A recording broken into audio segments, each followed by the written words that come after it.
Olá pessoal, sejam bem-vindos. Boa tarde. Hoje é dia 3 de junho de 2020. Estamos ao vivo para falarmos sobre um tema muito interessante, que é a prática previdenciária forense. Vamos convidar o professor Berthier Moura para trabalhar conosco aqui esse tema. Professor Berthier, aceite o nosso convite. Seja bem-vindo, professor Berthier.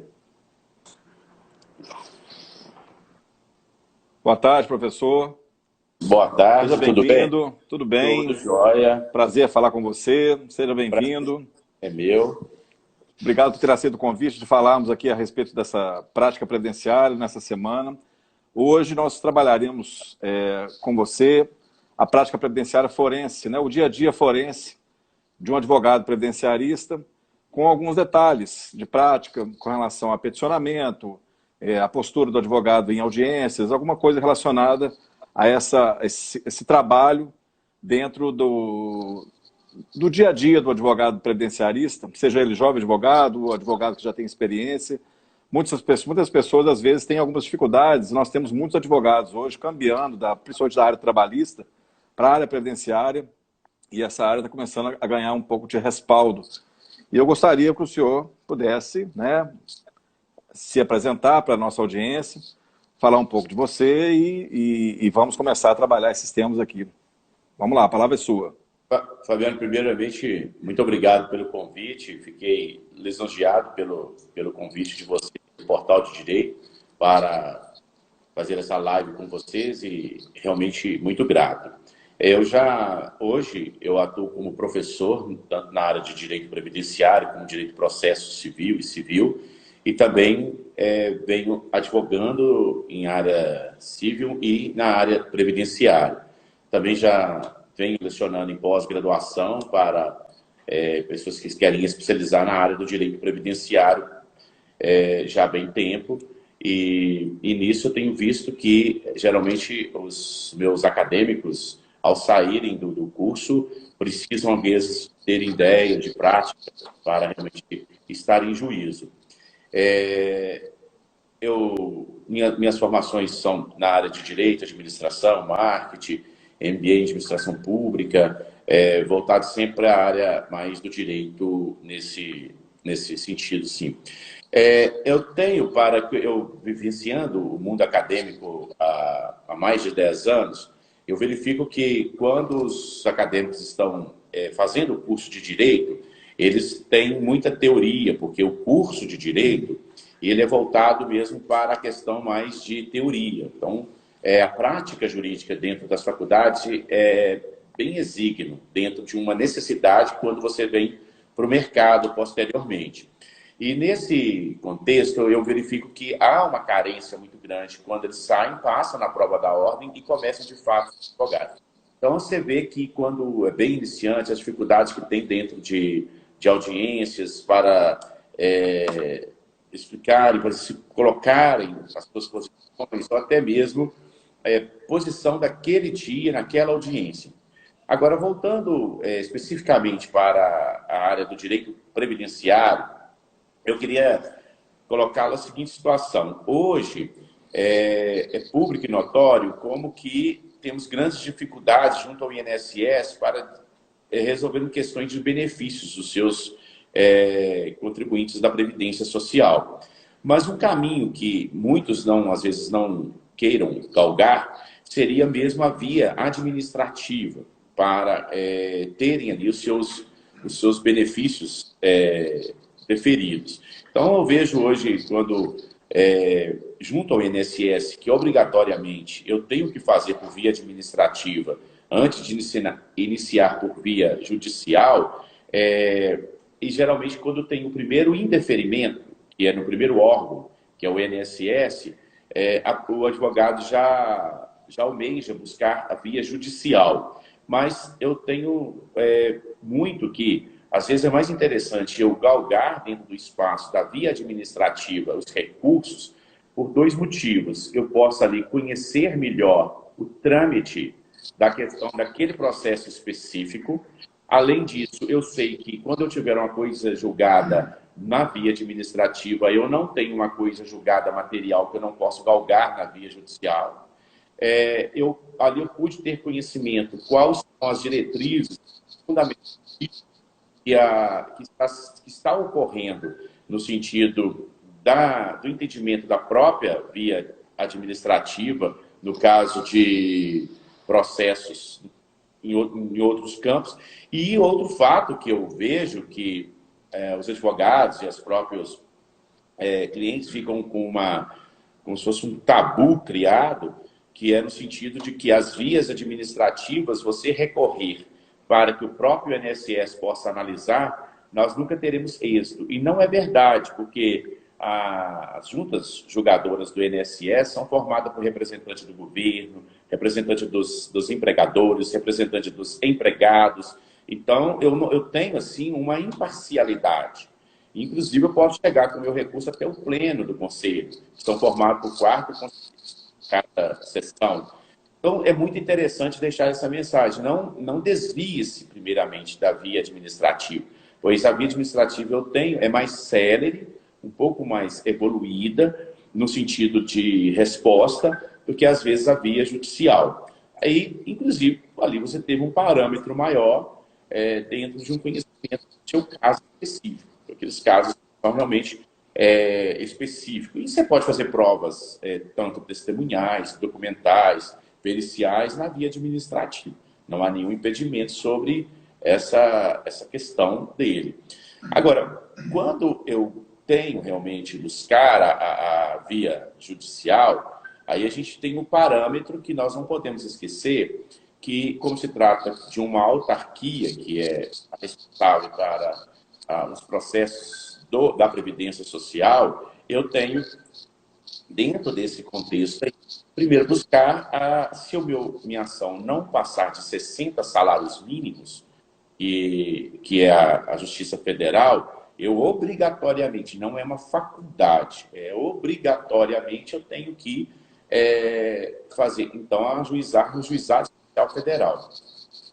Eu, porventura, na minha comarca, na minha cidade, não tem Justiça Federal, pela questão da própria Constituição Federal, ela me dá a possibilidade de eu, então, galgar por via da Justiça Comum, na Justiça Estadual, por questão aí de derrogar a competência para o juiz estadual. E aí eu deixo o juiz federal. Mas lembrando-se que na fase de recurso, eu vou ter que recorrer para o Tribunal Regional Federal e não para o Tribunal de Justiça do seu estado. Tá? Uhum. Ou em Minas Gerais, eu vou estar no Tribunal Regional Federal, que é de Brasília. E, além disso, eu tenho uma dificuldade que, se eu for para a Justiça Comum, porque eu opto pela minha cidade, em razão de comodidade, às vezes da natureza, eu não posso ir para o Juizado Especial. Aí eu tenho que ir para a Justiça Comum, mesmo que seja menos do que 60 salários mínimos. Agora, se você estiver próximo da capital, nada te impede de você, então, ajuizar sua ação na seção de Minas Gerais, porque fica uma faculdade de escolher. Dentro desse pensamento, o que eu oriento aos advogados que cuidam de causas previdenciárias, que eles devem terem mais atenção, primeiro, conhecer a vida do seu cliente através do próprio sistema do INSS. Então, hoje, o INSS ele tem um site que já está bem evoluído e você cria junto com o seu cliente o Meu INSS. Aí você cria com ele o Meu INSS e ele pode ali conhecer a vida do seu cliente. Porque às vezes eu tenho pessoas que eu vou ajuizar a ação sem que o cliente só que me conte. E às vezes eu posso evitar algum transtorno, alguns parâmetros, sem essa necessidade. Porque o CNIS que eu tenho dentro do site do INSS, depois que eu criei o Meu INSS, vai me dar um parâmetro de situações que ele já tem, o seu cliente já tem, junto com o INSS, junto com a Previdência. Quais são os períodos realmente que são possíveis. E você vai poder orientá-lo melhor, correto?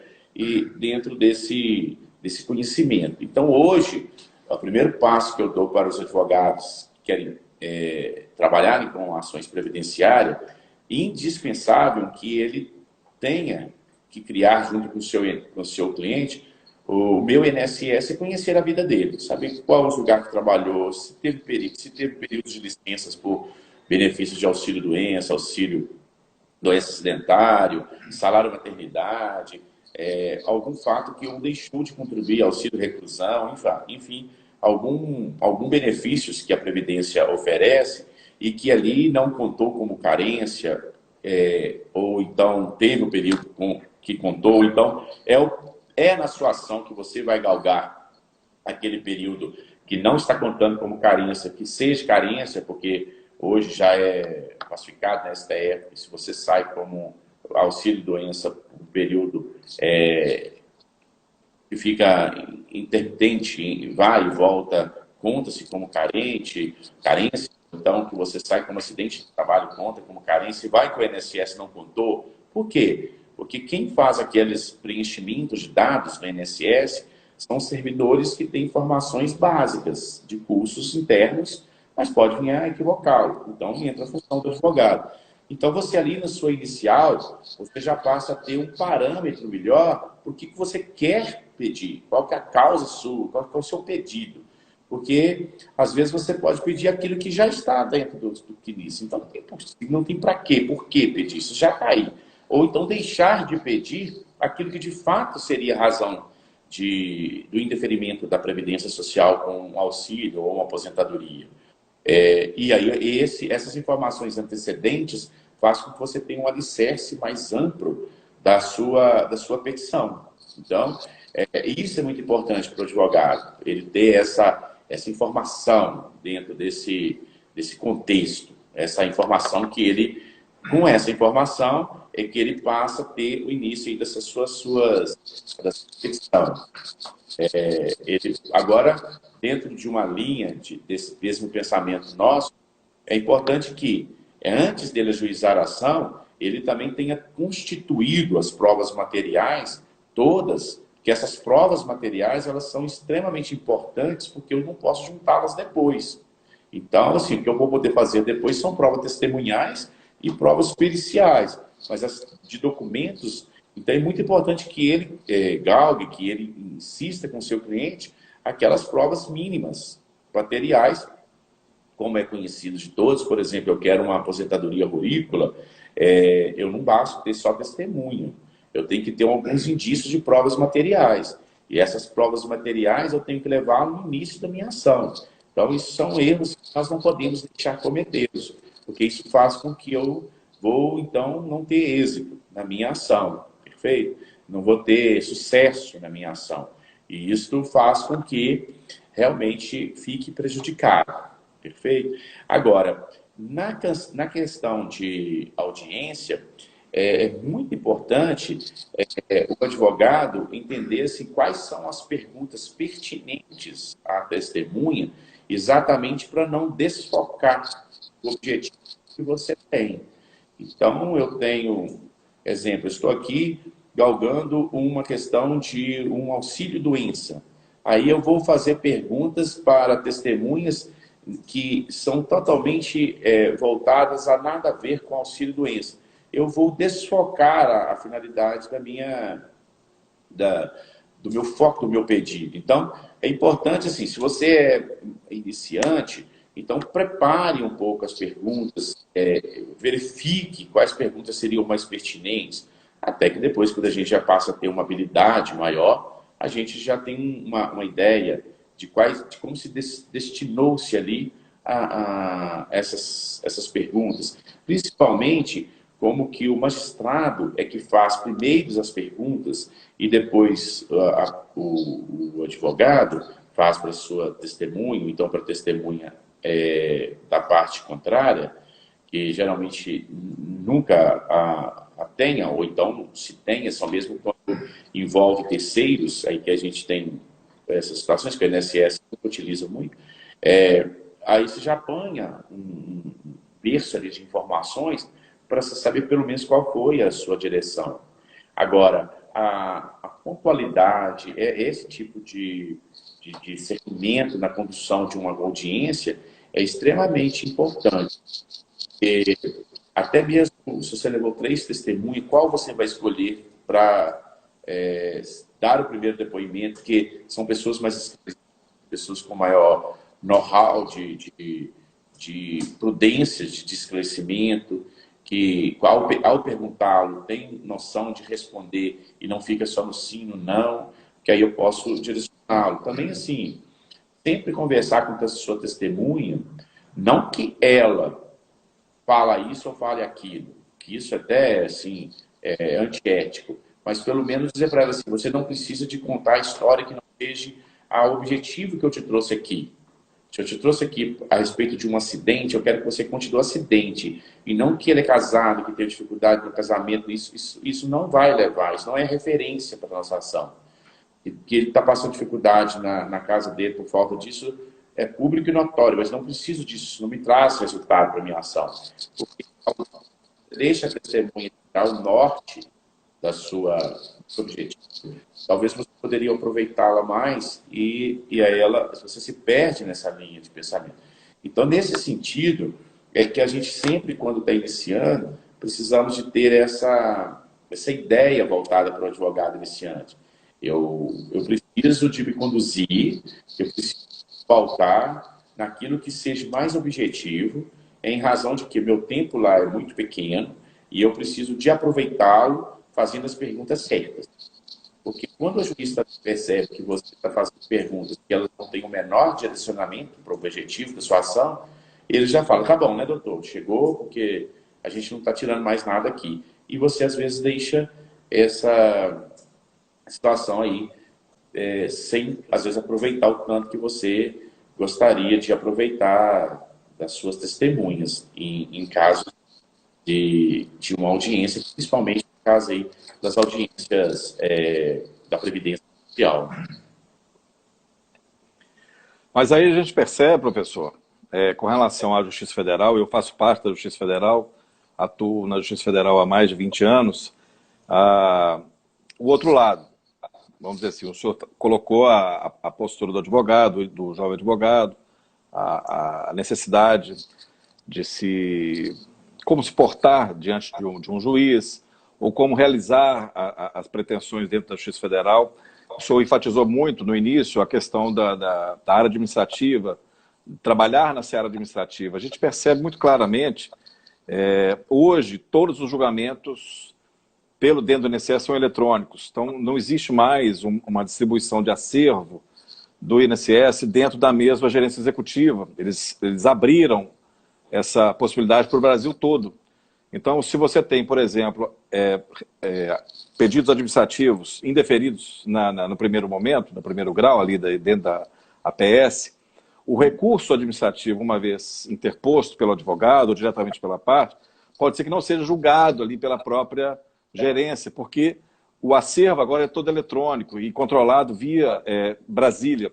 Então, existe agora uma central em Brasília que administra isso tudo. Então, eles fazem um equilíbrio de acervos, utilizam as superintendências mais importantes do Brasil para esse tipo de acervo, tentando equilibrar justamente para não só pesar a gerência executiva de São Paulo, vamos dizer assim, da capital de São Paulo, mas por uma questão dessa distribuição, lá no Maranhão existem poucos processos. Não é essa a lógica, mas o que se tenta hoje dentro do INSS é equilibrar acervos. E tudo de modo eletrônico. Nada se faz mais de forma presencial. Essa é a regra agora. A regra é eletrônica. Não quer dizer que você não tenha condições de ser franqueada a sua ida à agência do INSS, conversar com a autoridade administrativa e despachar com relação a essa questão específica. Mas a distribuição hoje de acervo, ela tem muito hoje do eletrônico. Então, o advogado tem que se preparar muito para essa parte digital. Entender esses meandros digital. Eu conheço recursos administrativos de Belo Horizonte que estão dentro das juntas do Rio de Janeiro. Isso já tem mais de um ano que não tem julgamento. E quando você consegue ainda ter o julgamento, você vai para o Conselho Superior em Brasília, pode ser que se você não tiver um contato pessoal lá em Brasília, se deixar pelas vias normais da administração, esse recurso se torne um tormento.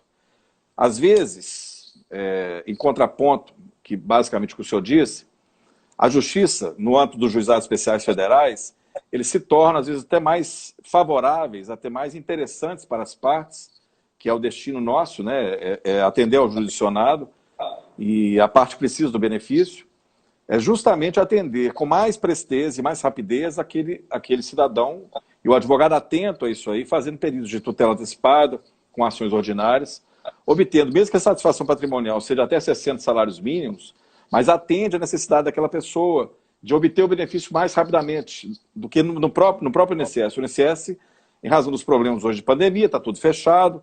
O meu INSS, o acervo que você manda hoje para o meu INSS é descomunal, está tudo parado. Aquele prazo legal do artigo 41A da Lei 8.213, de 45 dias corridos, ele não é cumprido. Isso já há muito, mesmo antes da pandemia, já não é cumprido esse prazo. Então, acaba que essa mora administrativa, ela atrapalha bastante o cidadão hoje. Então, a gente vê esse contraponto. É necessária essa advocacia administrativa e aprimorar essa advocacia administrativa, com certeza, mas dentro de uma estrutura que responda à altura e no prazo célere àquela demanda que o advogado leva à administração.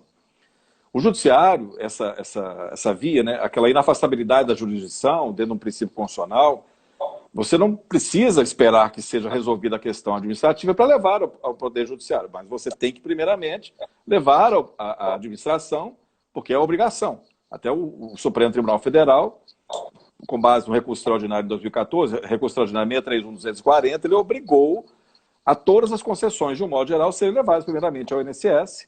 Você tem que fazer o requerimento administrativo. E algumas revisões também. Mas você tem casos de revisões que você não leva ao INSS, porque o INSS já tem teses contrárias, já vai direto para a Justiça. Então depende. Hoje, a revisão da vida toda, você não adianta levar no INSS que não vai resolver nada. Só que agora já está sobrestado, o Supremo já analisou e entendeu como repercussão geral esse tema. Então aquilo que o STJ já analisou no tema 999, já vai ficar parado até uma decisão do Supremo. Então o INSS tem essas artimanhas dentro da Procuradoria Federal de estratégias de uma hora que aquela tese vai vingar, vai dar solução para o cidadão, para o segurado, ele consegue, no Supremo, barrar e ali, de uma forma indeterminada, esse recurso fica sem resolução.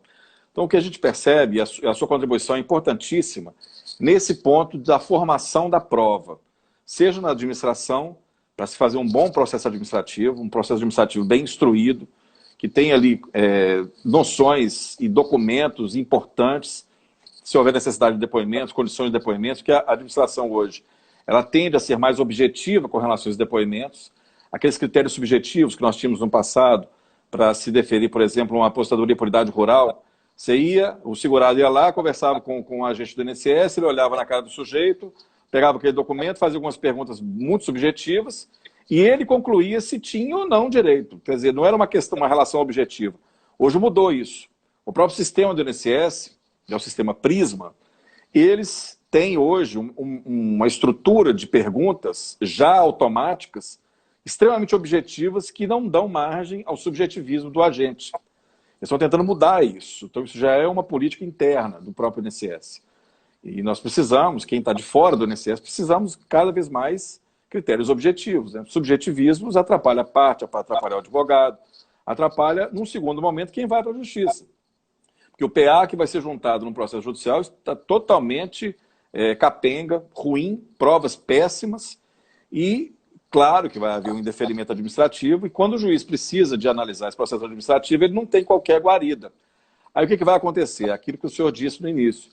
As provas pré-constituídas, a prova material, que tem que vir com a petição inicial, acaba que o juiz tem que converter em diligência. Toda hora para ter documentos para completar essa prova. Isso é um perigo danado, porque isso atrasa a prestação jurisdicional, prejudica a parte, prejudica o advogado, que o advogado que está no juizado especial, ele vai, normalmente, né, na área previdenciária, a gente trabalha com pró-êxito, né? Tem advocacia pro bono, que o advogado não vai cobrar nada, mas o advogado que normalmente está na área previdenciária advoga pró-êxito pelo risco, então recebe ao final. O juizado especial federal seria muito mais interessante, que ele recebe mais rápido. A RPV hoje, em torno de 45 dias, 60 dias, uma vez expedida e migrada para o sistema dos tribunais, ela é paga. O precatório que tem um pouco mais de tempo, mas é verba alimentar, então tem preferência quando chega ao tribunal. Então acaba que 2 anos, Se atrasa muito, você pode reclamar na corregedoria, porque não pode atrasar muito. 2 anos é um prazo razoável para você receber esse valor. Então, acaba que a advocacia previdenciária administrativa e a advocacia previdenciária judicial, o advogado tendo essa expertise nas duas áreas, ele se torna um profissional de gabarito, um profissional que vai valorizar o seu serviço e vai trazer um ganho enorme para aquele cliente dele. Então, essa necessidade do advogado, nós estamos falando aqui desde a primeira live que nós fizemos, na segunda-feira, ontem também, e continuaremos falando até terça-feira, até sexta-feira, a necessidade de um advogado previdenciário se capacitar, ele ter condições de se capacitar com qualidade. Porque você mesmo disse, e eu já passei isso na prática também, nas faculdades, nós somos colegas professores, nós demos aula juntos, e sabemos muito bem que as faculdades não formam profissionais gabaritados. As faculdades passam rasamente, né, os currículos que as faculdades têm que cumprir. É um currículo raso, os profissionais que saem dali, mesmo que não sejam advogados, mas que queiram ir para outras áreas, eles têm que correr muito atrás, até para passar na prova da ordem, porque a gente sabe que o conhecimento da faculdade, às vezes não dá tempo, porque é muito conteúdo para pouca carga horária. É culpa do professor isso? A gente não pode culpar ninguém. A faculdade tem um currículo pré-montado. Ela vai estabelecer ali algumas mudanças e tal, mas ela não vai criar da cabeça dela currículos. Ela já tem uma estrutura, um direcionamento do MEC, da própria OAB. Então, há necessidade de se reavaliar esse currículo desde a faculdade, dar uma maior importância para o direito previdenciário na área prática, porque nós falamos na segunda-feira com a professora Alexandrina Ramos, e ela atua muito com a Justiça Federal, e ela sabe muito bem, ela é professora também de direito previdenciário, e sabe muito bem que o aluno ele sai cru para atuar na Justiça Federal. Quando ele se forma, passa na prova da ordem, uma das principais causas que ele vai atuar de início é direito previdenciário. É o que nós temos muito hoje, é um mercado que está crescendo bastante, e claramente vai crescer muito mais depois dessa reforma da Previdência que nós tivemos em 2019, e o jovem advogado chega na Justiça Federal, ele está pastando. Chega na administração para entrar com um pedido ou para um recurso administrativo, para discutir mesmo com a administração, né, o embate com a autoridade administrativa, ele não tem argumentos, ele não sabe lidar, porque ele não conhece a nuance. Eu acho muito importante o que o senhor disse, e eu acho que é válido, esse estabelecimento de uma jurisprudência, entre aspas, administrativa, o advogado validar o trabalho dele dentro da administração, ver que aquele caso, aquelas matérias que ele está discutindo ali, o benefício que ele está discutindo, aquela tese que ele está trazendo ali, que ele leve até as últimas instâncias para que ele possa validar essa advocacia administrativa. Para que não haja apenas, chegou no indeferimento, no primeiro momento, vai para a Justiça, que a Justiça você tenta lá e vamos ver o que é que vai dar. Aí você está com os dois, o requerimento administrativo está correndo, o requerimento judicial está correndo. O que a gente percebe, em alguns casos, é que no juizado especial, muito mais rápido vai haver essa prestação, o judicional vai receber o benefício muito mais rápido, o INSS sequer analisou o recurso em segundo grau. Agora, se você está lidando com justiça federal comum ou justiça estadual, em razão da competência delegada, você está lidando com o Código de Processo Civil. Então, você tem todos os ritos do Código de Processo Civil, toda a forma, então exige um trabalho, há um tempo ainda para se analisar isso aí, então é mais moroso. Então, até que você chega no tribunal, entra numa sessão de julgamento, demora 6 anos, 7 anos.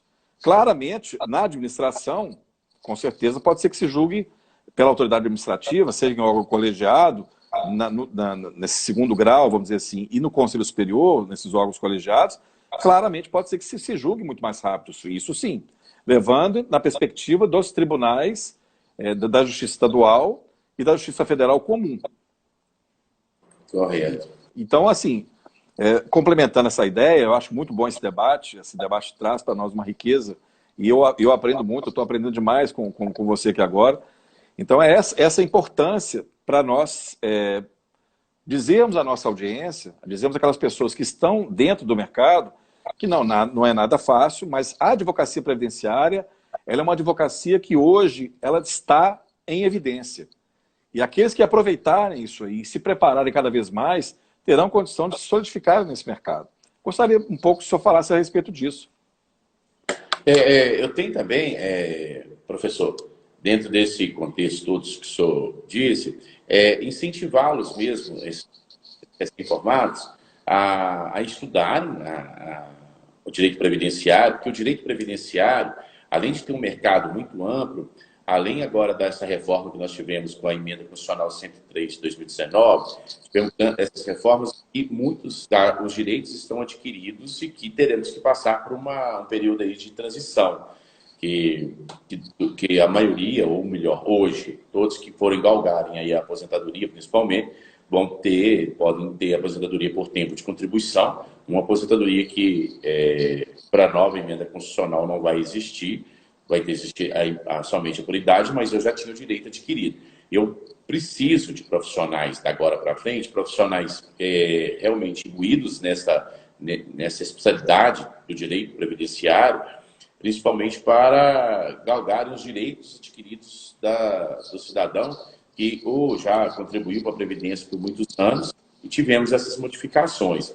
Então, deixa-se um incentivo de especializar. Então, o primeiro fato, quando você quer advogar nessa área, é realmente procurar um curso, especializar nele, para que você possa entendê-lo realmente, como que as diretrizes, quais são os direitos e deveres dentro do arcabouço da lei 82, 8213, que traz aí as diretrizes, tanto da arrecadação para a Previdência, como a 8213, que traz as fontes de como serão feitos os benefícios, como será objetivados os benefícios para cada contribuinte da Previdência Social, inclusive com o decreto 3048, que dá ali as margens das diretrizes para esse fim, porque também não adianta eu querer estudar a via processual com muita eficácia, de saber onde eu vou atuar, no juizado especial, na justiça comum,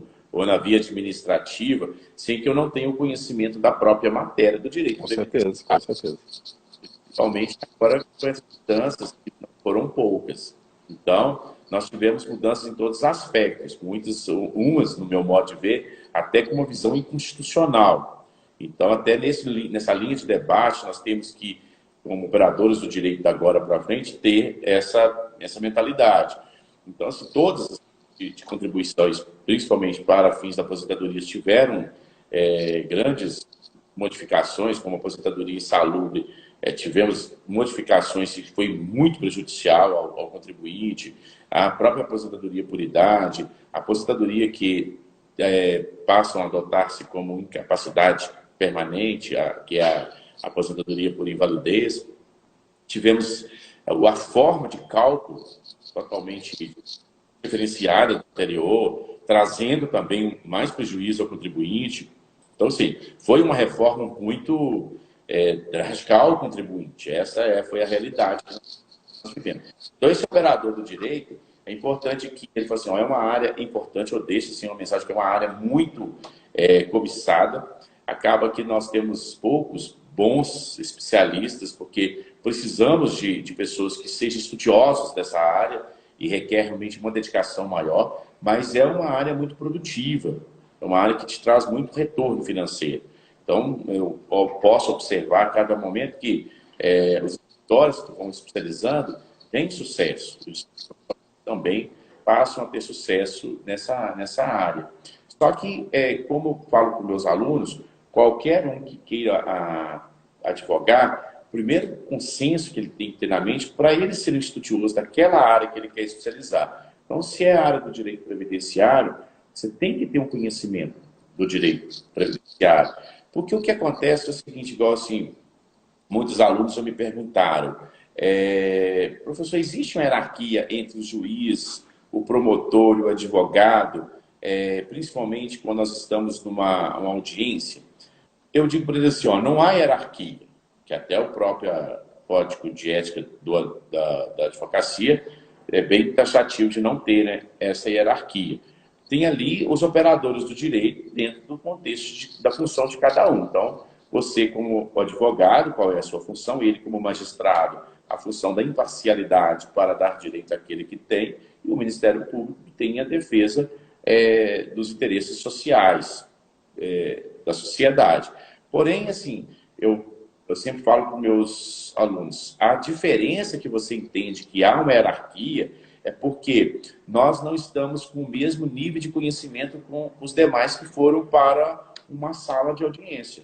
Então, quando o magistrado ele direciona as diretrizes daquela audiência junto com o Ministério Público, geralmente, se eu não tiver um advogado preparado, como eu gostaria que fosse, com os mesmos níveis de conhecimento, com o mesmo nível para um debate, aí aparentemente há uma hierarquia. Não há uma hierarquia. Há uma diferença de conhecimento da matéria que você está indo ali para se debater. Então, o que nós podemos incentivá-lo? Que eu posso incentivar sempre os meus alunos? Seja um estudioso daquela matéria, para que quando você for debater a favor do seu cliente, você, de fato, tenha argumento que possa convencê-lo de que você tem a razão. Então, a audiência é um momento em que você pode despertar ali, no magistrado, informações que ele não tem. Que ele faz 5, 8, 10 audiências num dia. Você tem que levar informações muito peculiares do seu caso para que possa levá-lo a convencê-lo, a realmente que você tem razão. Então, assim, outra coisa que a gente tem sempre batido na faculdade com meus alunos, que quando você ajuizar uma ação, tenha certeza daquilo que você está pedindo. Porque não é simplesmente um momento assim, eu vou ajuizando a ação, vamos ver o que dá. Você passa a ter uma repercussão mal dentro do seu mercado de trabalho. Ele ganha umas, perde a maioria. Por que você não tem êxito em umas e não tem êxito em outras? Porque você não está fazendo uma triagem primeiro. Então, o advogado, ele primeiro tem que fazer uma triagem daquilo que realmente tem razão, daquilo que realmente tem provas para convencê-lo. Então, assim, o advogado ele tem que primeiro o seguinte, olha, se eu sou autor, eu tenho a obrigação de constituir as provas do que eu estou pedindo. Se eu não tenho capacidade, nem tenho hoje o momento de construir essas provas, então não é o momento de eu ajuizar a ação. Porque eu vou fazer uma perda total entre o meu trabalho, o seu tempo, cliente, a sua expectativa, e vou tumultuar o judiciário. E aí, se eu ainda... Não, se for na justiça comum, que recai questões aí de sucumbência, vou levá-lo a você ter prejuízo naquilo que você achou que ia ter lucro. Então, o advogado hoje, ele tem que ter um senso de que não é simplesmente fazerem ações e pôr para o judiciário resolver. Você que tem que fazer a diferença dentro do judiciário.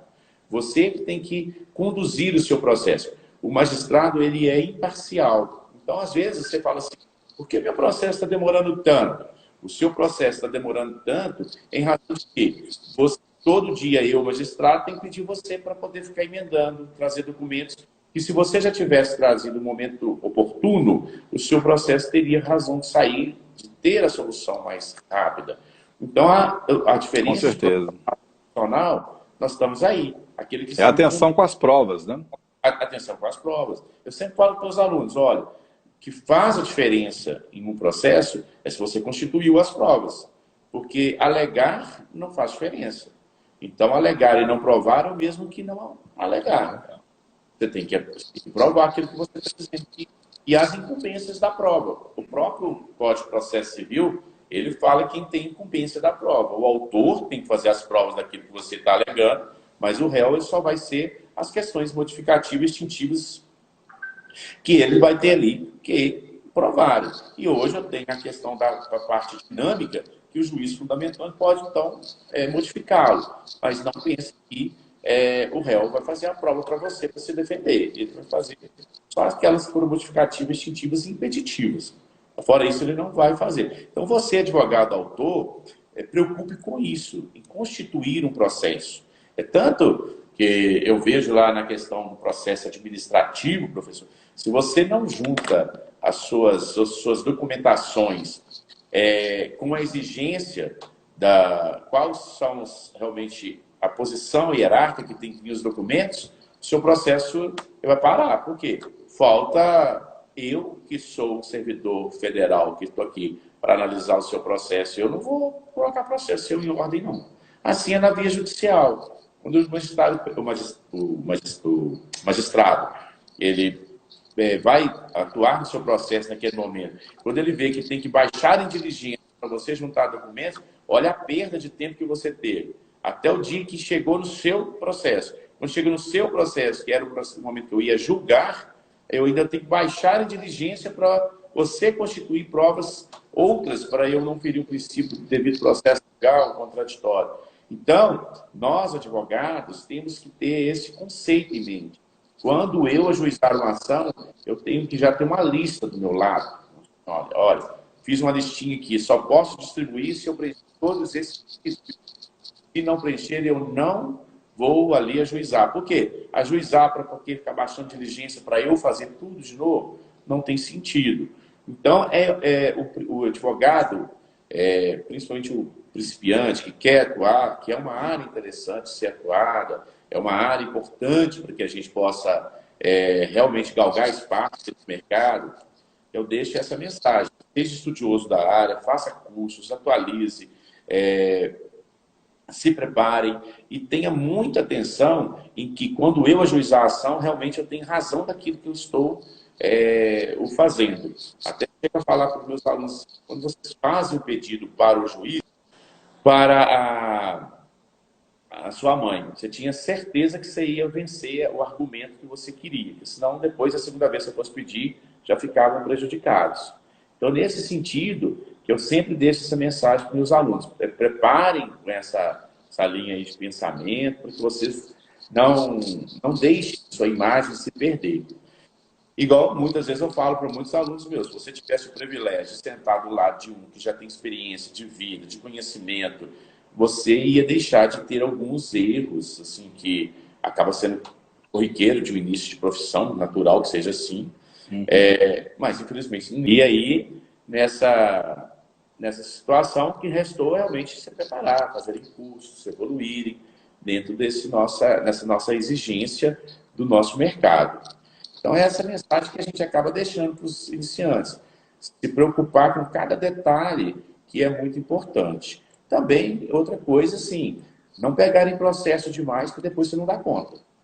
Sempre um número razoável, onde que você vai dedicar a cada um como se ele fosse único.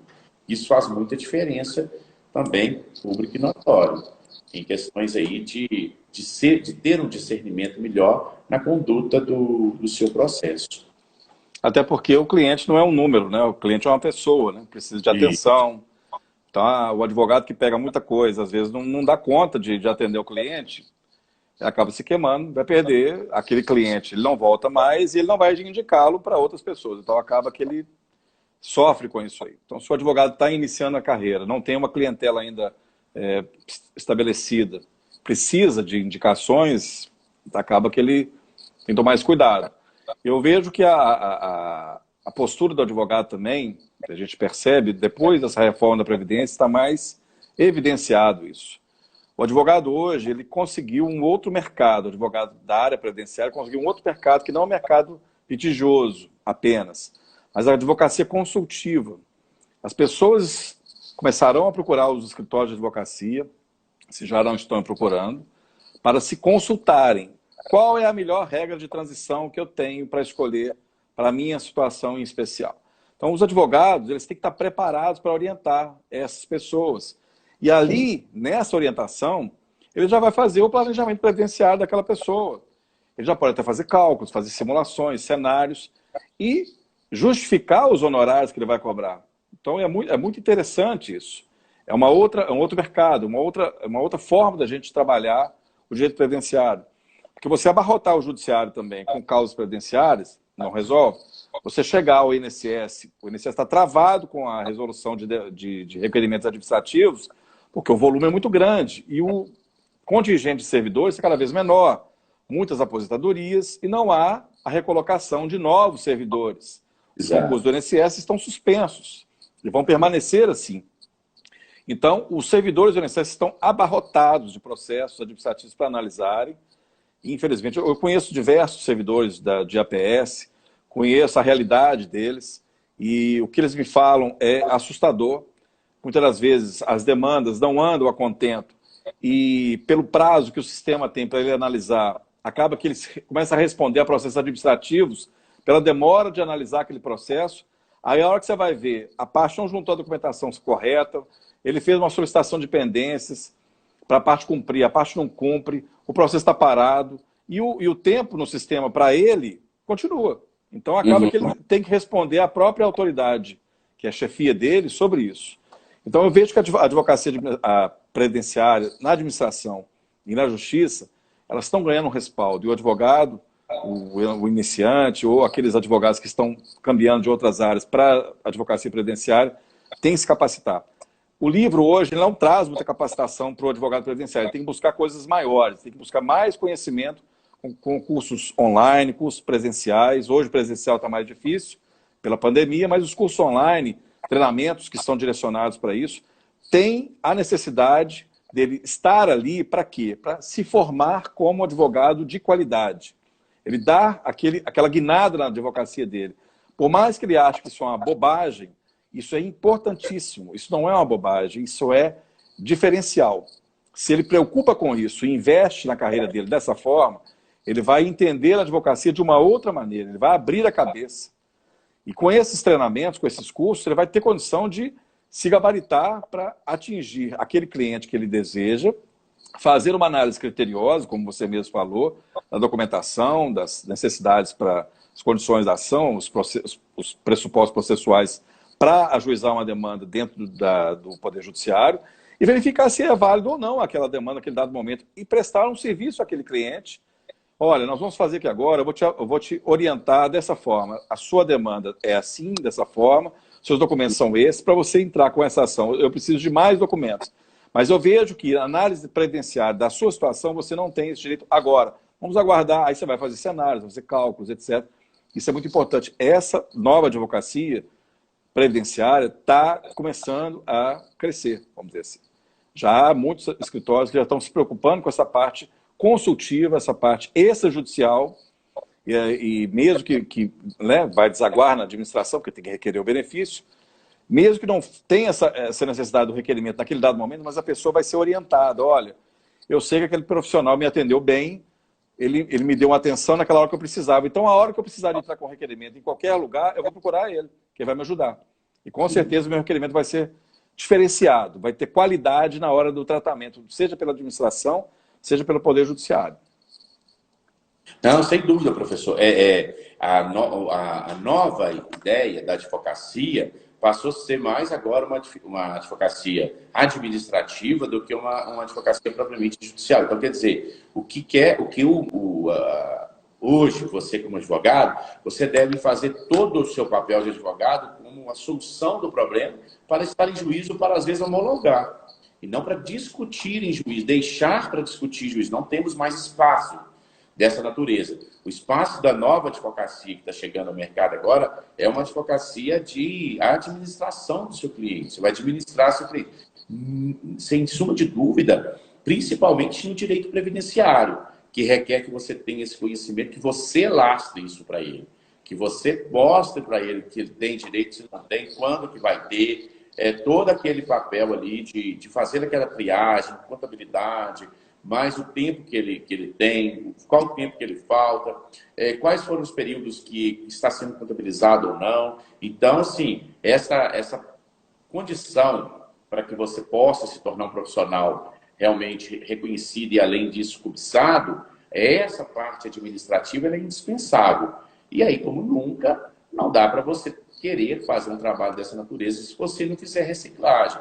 Se você tem que fazer esses cursos que temos aí, de profissionais bons, que estão dando os cursos online.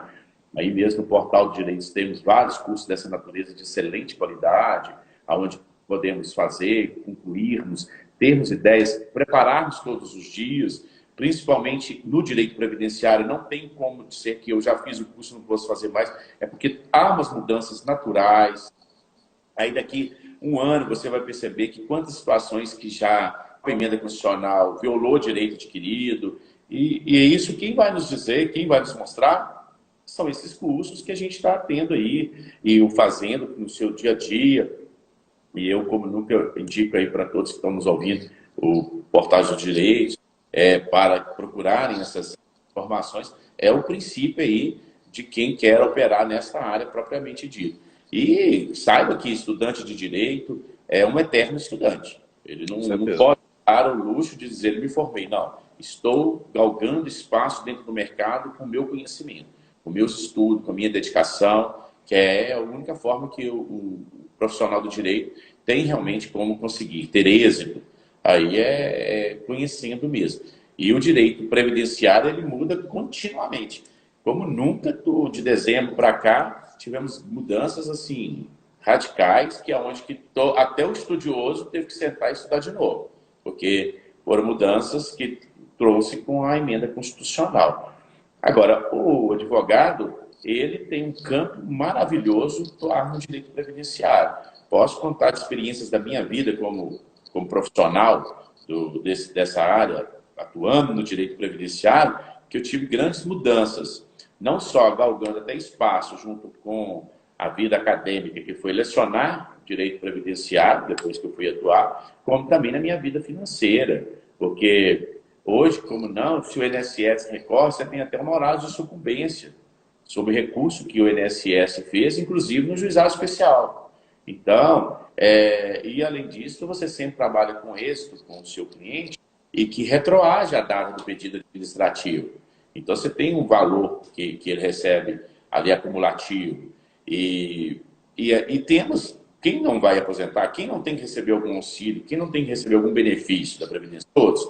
E sempre, igual eu estava dizendo no começo, os servidores podem, às vezes, deixar de lançar algum item que passa a ser um direito seu, que quem vai fazer essa diferença, ver essa diferença para você, é o seu advogado, que você está cada dia tendo mais confiabilidade nele, porque você vê que é uma pessoa que está se preparando, uma pessoa que está a cada dia instruindo para servir o seu cliente com a altura que é necessário, principalmente numa matéria complexa que se chama previdenciário.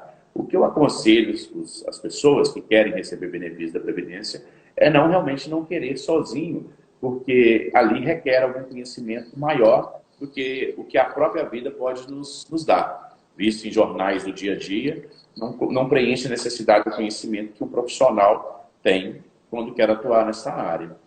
Com certeza, professor. Essa oportunidade de conhecimento é bom para todo mundo, para o profissional, para o cidadão. Todos nós temos que estar imbuídos nesse ideal de conhecer. Essa coisa de, eu sei tudo, está resolvido, não.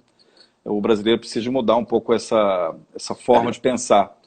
Precisa de tornar-se um pouco mais humilde e falar assim, eu preciso aprender.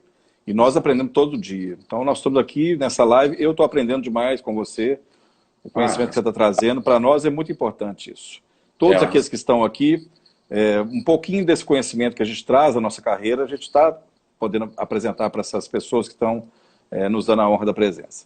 Professor, eu queria muito te agradecer a sua presença, por ter aceito o convite. Outras lives nós faremos junto, pode ter certeza. Nós teremos condições de conversar sobre esse tema previdenciário, também a advocacia civil, que o senhor também domina bastante, a prática civil. E eu queria que você deixasse sua mensagem final para as pessoas que estiveram aqui conosco. Esse vídeo estará gravado no IGTV, do Portal de Direitos, e também no YouTube. Então, as pessoas que não tiveram a oportunidade de estar aqui poderão ver quantas vezes quiserem esses vídeos, essa nossa conversa, para se aprimorarem e se colocarem na frente, né, buscarem realmente conhecimento, treinamentos que são importantes. O Portal de Direitos tem esse treinamento, a nova turma do nosso treinamento em prática previdenciária será lançada agora em junho, a divulgação será feita dentro em breve, mas o fato não é vender curso, o fato é o advogado ter a consciência que ele precisa de melhorar a cada dia e estar mais consciente da exigência do cliente que vai chegar para ele. O cliente está mais exigente, ele sabe mais, as informações estão muito mais diluídas aí em qualquer veículo, e se o advogado achar que ele pode fazer qualquer coisa para esse cliente, a advocacia dele está fadada ao insucesso. Então é importante sempre estar se aprimorando, isso é muito importante. Gostaria de dar uma mensagem final sua para nós, para nosso aluno, para nossa audiência aqui agora.